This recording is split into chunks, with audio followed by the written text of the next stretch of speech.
கணித மேதை ராமானுஜம் அவர் தான் இந்த நாட்டில் மேக்ஸ்ல எக்ஸ்பர்ட். அவரை மாதிரி கணக்கு போட முடியாதுல்ல. யார் யார் நல்லா கணக்கு போட்டா அவர் கணித மேதை ராமானுஜம் சொல்லுவாங்கல்ல.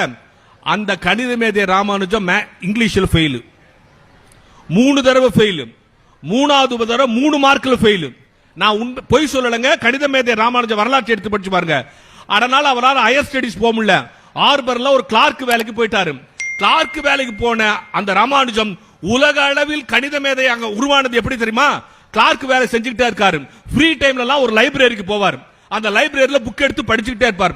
அப்படி படிச்சுட்டு இருக்கும்போது அந்த லைப்ரரியில கேம்பிரிட்ஜ் பல்கலைக்கழகத்திலிருந்து ஒரு பேராசிரியர் ஒரு பத்திரிகையில ஒரு கணக்கு போட்டு இந்த கணக்குக்கு யாராவது விடை எழுதுங்கன்னு எழுதியிருக்கார்.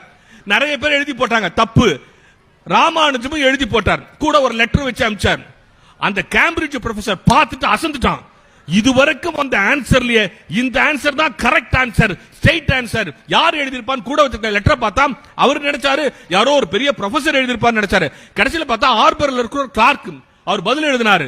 இதுவரைக்கும் அந்த ஆன்சர்லயே உன் ஆன்சர் தான் கரெக்ட் ஆன்சர், உன் ஆன்சர் தான் சரியான ஆன்சர், நீ என்ன கிளார்க்கா இருக்கேன்னு சொல்லிட்டு ராமானுஜத்துக்கு லெட்டர் எழுதிட்டு என்ன தெரியுமா பண்ணாரு? அவரு மெட்ராஸ் யூனிவர்சிட்டிக்கு லெட்டர் எழுதினாரு. டே மெட்ராஸ் யூனிவர்சிட்டியில் இருக்கிற ப்ரொஃபசரே, உன் கணித மேதைன்னு ஒருத்தர் தேடிட்டு இருக்கீங்களே, அவன் உங்க யூனிவர்சிட்டியில இல்லடா, யூனிவர்சிட்டிக்கு எதிர்க்க ஒரு ஆர்பர் இருக்கு பார், அங்க கிளார்க்கா வேலை செஞ்சுட்டு இருக்கான்டா, அவனை போய் தூக்குங்கடா, அவன் தான்டா இந்த நாட்டில் கணித மேதை ராமானுஜம் வெளிநாட்டுக்காரன் எழுதினான். எழுதினதோடு நிக்கிறேன்.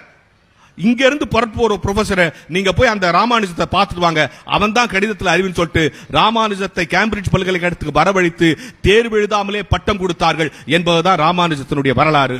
அந்த ராமானுஜம் ஆங்கிலத்தில் தோற்று போனார், ஆனால் கணிதத்தில் ஜெயித்தார்.